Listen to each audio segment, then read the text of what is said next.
मेरे तरफ से आप सभी को हैप्पी इंडिपेंडेंस डे।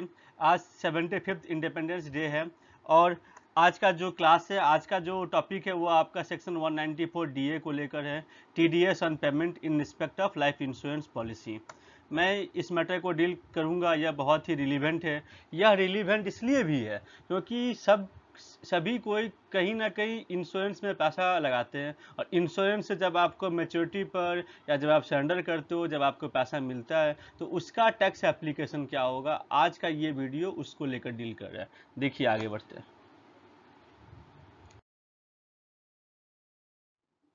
आइए देखते हैं सेक्शन 194 डीए क्या है। TDS on payment in respect of life insurance policy paid to resident only. आपको मैं एक बेसिक आइडिया देना चाहता हूं कि जब कहीं भी पैसा आप लाइफ इंश्योरेंस में लगाते हैं तो जो मैच्योरिटी पर जो पैसा मिलता है वो एग्जेम्प्ट होता है, exempt under section 10 sub section 10 D. But उस एग्जेम्पशन के कुछ कंडीशन है, यदि वो कंडीशन फुलफिल नहीं होता है तो आपको एग्जेम्पशन नहीं मिलेगा, या ये जो 1010 डी है ये एप्लीकेबल नहीं होता है। जैसे आपके एग्जांपल के लिए मैं यदि बताऊं तो की मैन इंश्योरेंस पॉलिसी पर एप्लीकेबल नहीं होता है, या फिर वो पॉलिसी जिसका कैपिटल सम एश्योर्ड,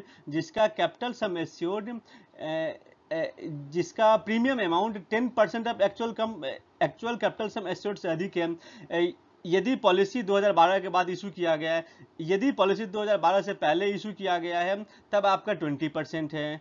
तो ये जो है ना, ये 1010 डी को मैं डिटेल में डील करूंगा। आप ये मान के चलिए कि जिसके ऊपर section 10 sub section 10 D applicable होगा वो अमाउंट तो आपका इनकम ही नहीं है, तो जो आपका इनकम नहीं है उसके ऊपर टैक्स नहीं लगता है, जो आपका इनकम ही नहीं है उसके ऊपर टैक्स नहीं लगता है। तो ये 194 डी किसके ऊपर एप्लीकेबल होगा, जिसमें एग्जम्पशन का बेनिफिट नहीं मिलता है उसके लिए आपका 194 डी एप्लीकेबल हो जाएगा। देखिए क्या करते हैं यहाँ पर। अब पहले कौन काटेगा, टीडीएस कौन काटेगा, payment of LIC maturity amount on which section 1010 D is not applicable. जहां पर 1010 डी एप्लीकेबल नहीं है उसके ऊपर आपका 194 डी एप्लीकेबल होगा। काटेगा कौन, तो जो पे कर रहा है, जो एलआईसी का मैच्योरिटी अमाउंट पे कर रहा है वो काटेगा। ठीक है। अब इसमें टीडीएस का रेट क्या होगा, टीडीएस रेट इज 5%। नॉर्मली जो एलआईसी पॉलिसी, यहाँ पर एचयूएफ नहीं होगा, नॉर्मली जो एलआईसी पॉलिसी होता है वो तो जो लाइफ इंश्योरेंस पॉलिसी होता है वो इंडिविजुअल के लिए इशू किया जाता है। तो टीडीएस का रेट क्या होगा, TDS rate is 5%। TDS rate is 5% on the amount of income comprised there in.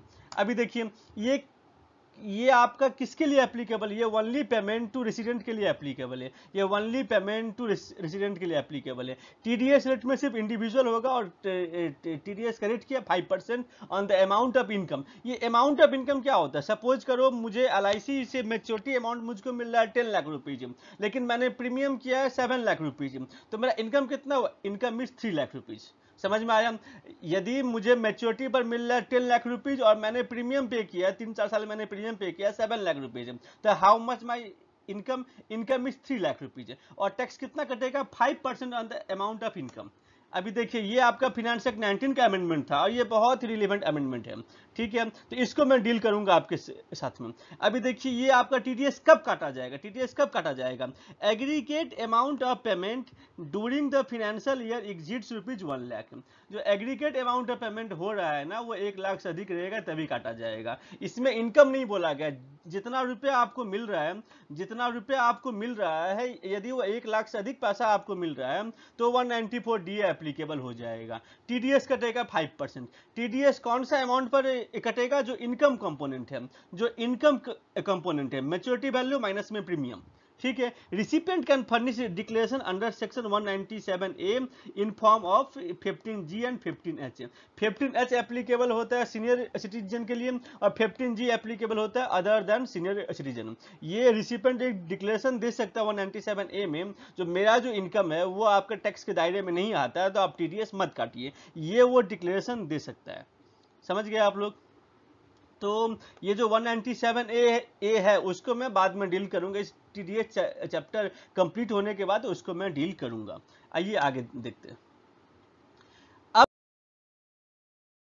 मैंने क्या कहा था, 2019 में ये बिल आया गया था। पहले क्या होता था, सबसे पहले क्या होता था, ये आपका सबसे पहले क्या होता था कि पहले रेट आपका 1% का था और वो होल वैल्यू पर कट जाता था। तो मान लीजिए आपको 10 लाख रुपीज आपको मिला है, आपने प्रीमियम दिया 7 लाख रुपीज, इनकम आपका 3 लाख रुपया हुआ। फिर से बोल रहा हूँ, आपको मेच्योरिटी में पैसा मिला 10 लाख रुपीज, आपने प्रीमियम पे किया 7 लाख रुपीज, ना your income is 3 lakh rupees. अभी का रूल क्या बोलता है, अभी का रूल बोलता है कि आपका 3 लाख के ऊपर में 5% कट जाएगा। ठीक है। पहले रूल क्या था, पहले रूल आपका ये था कि जो पैसा आपको मिला उसके ऊपर में 1% टैक्स, उसके ऊपर में 1% टीडीएस कट जाता था। मतलब पहले ये होता था कि 10 लाख के ऊपर में 1% टीडीएस कट गया, बट जैसे ही वो 10 लाख के ऊपर में 1% टीडीएस कट गया, ये जो पूरा होल 10 लाख रुपीज है वो आपका इनकम हो गया।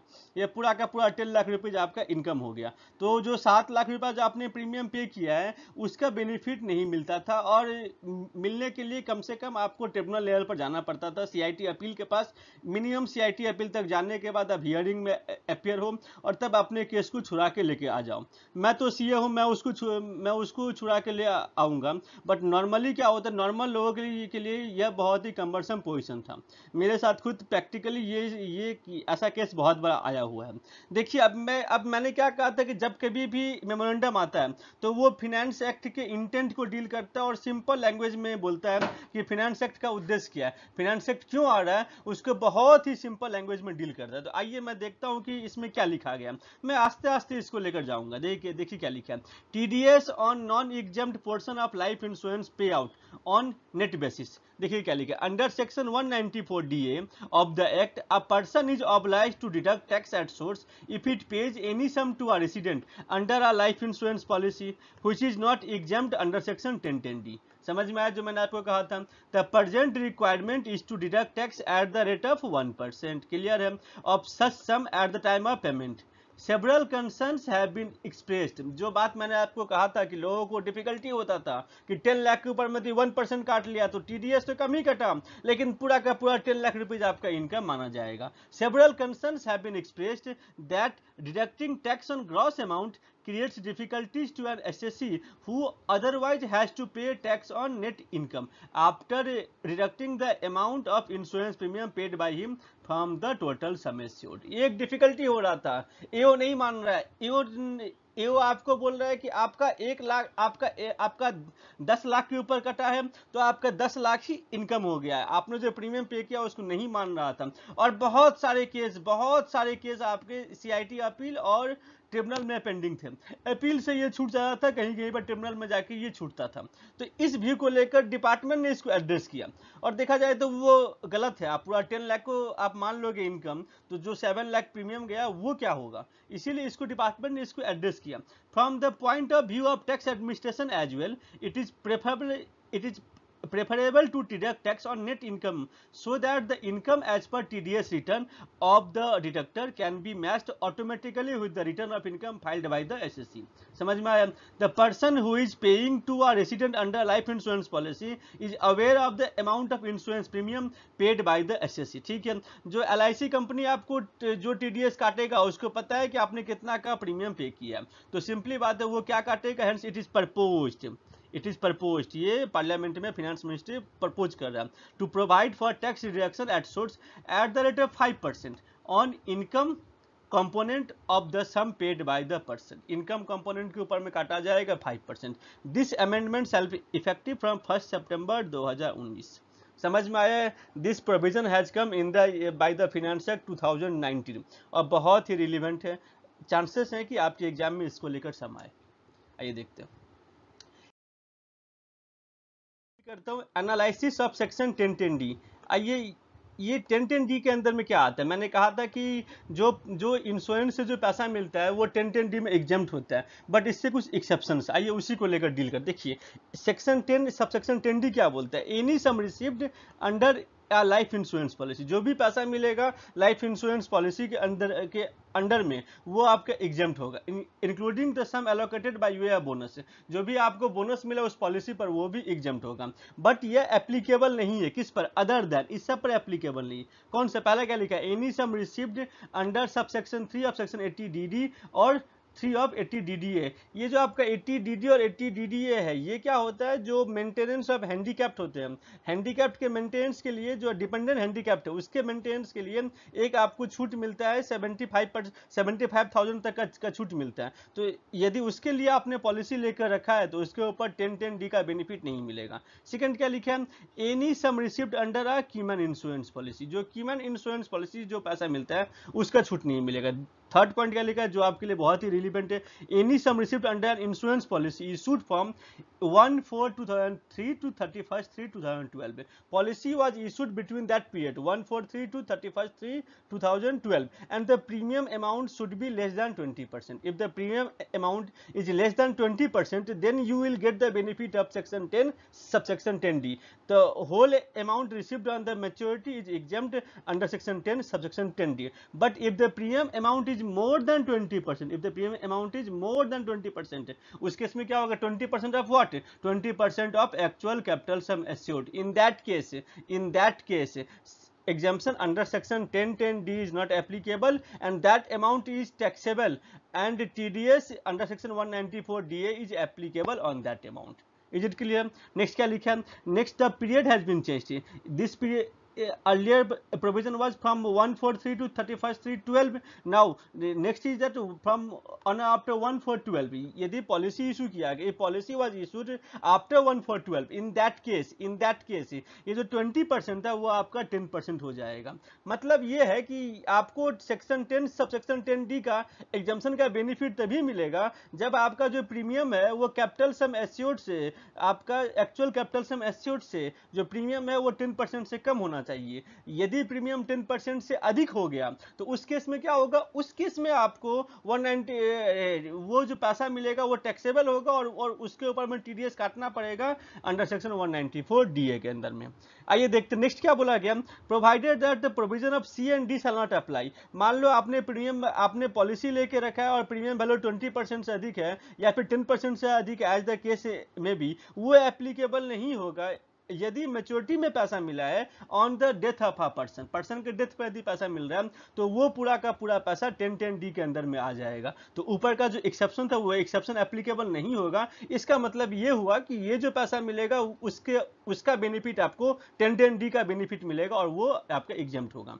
नेक्स्ट क्या लिखा है, यदि provided also that where the policy issued, मान लो पॉलिसी इशू किया गया आफ्टर 1 डे ऑफ अप्रैल 2013 और ये पॉलिसी किसके लिए इशू किया गया, जिसको जो कवर्ड होता है सेक्शन 80U में, जिसको डिजीज है, स्पेसिफाइड डिजीज है, डिसेबिलिटी है, या फिर जो सेक्शन 80DDB में कवर्ड है, इस दोनों केस के लिए क्या होता है, इस दोनों के केस के लिए जो आपका 10% था 1/4/12 के बाद में उसको बढ़ा के 15% कर दिया गया। If the policy was taken for the person who is suffering under section 80U, suffering under the disease which is covered under section 80U and 80DDB, in that case the premium should be less than 15% of the actual capital sum assured if the policy is issued after 1/4/13। ठीक है, तो ये आपका एक मोटा मोटी एक provision मैंने 1010D को मैंने कह दिया। आगे देखिए डी में कुछ अमेंडमेंट किए गए, amendment by the finance act 2020। ये अमेंडमेंट क्या थे, ये इसमें क्या किए गए थे, कुछ जो हाई नेटवर्थ ऑफ इंडिविजुअल है वो आपका यूलिप में इन्वेस्ट करते थे और जो पैसा मिलता था वो सेक्शन 1010D में एग्जेम्प्ट होता था। इसके लिए गवर्नमेंट ने एक सीलिंग कर दिया 2.5 लाख का। यदि यूलिप में इन्वेस्ट कर रहे हो और इन्वेस्टमेंट अमाउंट 2.5 लाख से अधिक होता है तो आपको 1010D का बेनिफिट नहीं मिलेगा और जो पैसा आपको मिल रहा है उसके ऊपर आपको सिक्योरिटी ट्रांजैक्शन टैक्स एप्लीकेबल होगा और वो टैक्सेबल होगा short term capital gain under section 111A और long term capital gain under section 112A। ये आपका मोटा मोटी इस फाइनेंस एक्ट 20 का अमेंडमेंट था। आइए इसको रीड करते हैं, क्या लिखा गया बताइए। देखिए, टू प्रोवाइड दैट, देखिए क्या लिखा गया, एक मिनट, क्या लिखा था, that no exemption shall be available to any unit linked insurance policy issued on or after 1st February 2021 if the amount of premium payable for any of the previous year during the term of policy exceeds rupees 2.5 lakh. यदि 2.5 लाख से कम policy है, ULIP policy है, तो आपको 1010 का benefit मिल जाएगा। If A multiple ULIP issued, एक से अधिक यूलिप इशू किया गया टू वन पॉलिसी होल्डर, तो एग्रीगेट प्रीमियम एक्सीड्स 2.5 लाख। तो एग्रीगेट प्रीमियम चेक करना पड़ेगा कि किसी प्रीवियस ईयर में एग्रीगेट प्रीमियम यदि 2.5 लाख से अधिक हो गया तो आपका मेच्योरिटी पर जो पैसा मिलेगा उसके ऊपर 1010 का एप्लीकेशन नहीं होगा। यदि सेकंड देखिए, यदि आपका एनी प्रॉफिट और gains arising to a person from a receipt of any sum at the time of maturity, surrender or partial withdrawal under such high value ULIP where premium exceeds rupees 2.5 lakh, it shall be taxable as capital gain in the year of receipt, जैसा मैंने आपको पहले कहा था। Next क्या बोला गया, any sum receipt on the death of a person, यदि आपने यूलिप लेके रखा है, हाई वैल्यू ऑफ यूलिप है और वो पैसा मिल रहा है on the death of the person, तो कैपिटल गेन एग्जाम्प्ट होगा और कोई टैक्स एप्लीकेबल नहीं होगा। 1010 के अंदर में उसका एग्जम्पशन मिल जाएगा। फिर क्या बोला, एसटीटी एप्लीकेबल, जैसा मैंने आपको पहले कहा था, मेच्योरिटी, सरेंडर, पार्सल वैल्यू पर एसटीटी एप्लीकेबल होगा और वो आपका और एसटीटी एप्लीकेबल होगा और इसके और वो कैपिटल गेन के अंदर में टैक्सेबल होगा। ठीक है,